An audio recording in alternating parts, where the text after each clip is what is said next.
Video ini merupakan video panduan menulis portfolio yang memfokuskan kutipan tidak langsung. Untuk menyelesaikan kutipan tidak langsung, pelajar diingatkan untuk memilih 4 bahan daripada 6 bahan yang dicari bagi tugasan portfolio. Jika bahan 1 dan bahan 2 dijadikan kutipan langsung, maka bahan 3, 4, 5 dan 6 akan dijadikan kutipan tidak langsung. Keempat-empat bahan ini akan digunakan bagi menyelesaikan 3 jenis kutipan tidak langsung. Bahan ketiga akan digunakan bagi menghasilkan parafrasa, bahan keempat untuk ringkasan, bahan kelima dan keenam untuk sintesis. Untuk menulis kutipan tidak langsung, pelajar perlu memastikan nama pengarang ditulis dengan betul mengikut bangsa dan jumlah pengarang bagi satu-satu bahan.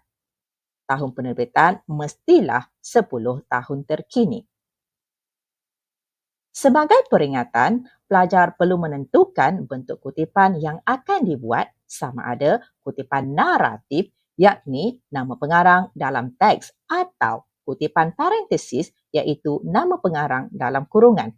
Mari kita lihat cara menulis kutipan tidak langsung. Pertama, cetak skrin maklumat bahan 3. Untuk cetak skrin, tekan Windows, Shift, S atau Snipping Tool atau boleh sahaja tekan Print Screen pada papan kekunci komputer. Tampal pada ruangan yang disediakan dalam template portfolio. Seterusnya, pindahkan maklumat bahan ke dalam jadual. Baca bahan 3, pilih teks yang ingin dijadikan kutipan tidak langsung parafrasa.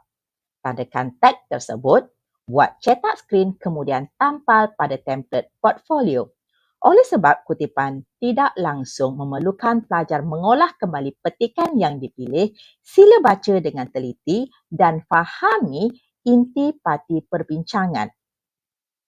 Berikut merupakan hasil kutipan untuk kutipan tidak langsung parafrasa.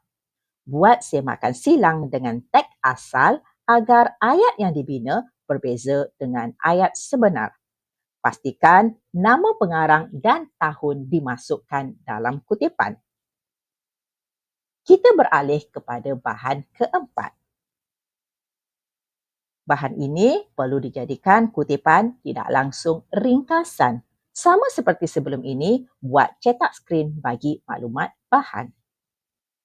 Tampal maklumat bahan pada template portfolio.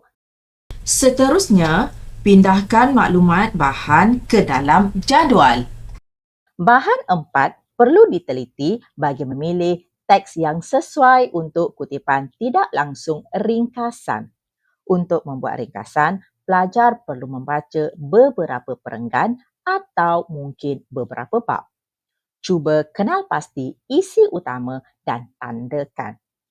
Dalam contoh teks yang diberikan, terdapat 4 isi utama daripada 3 perenggan. Setelah memahami dan menyenaraikan isi utama, olah ayat yang merujuk kepada teks yang ditanda. Pastikan nama pengarang dan tahun diletakkan dalam kutipan ringkasan.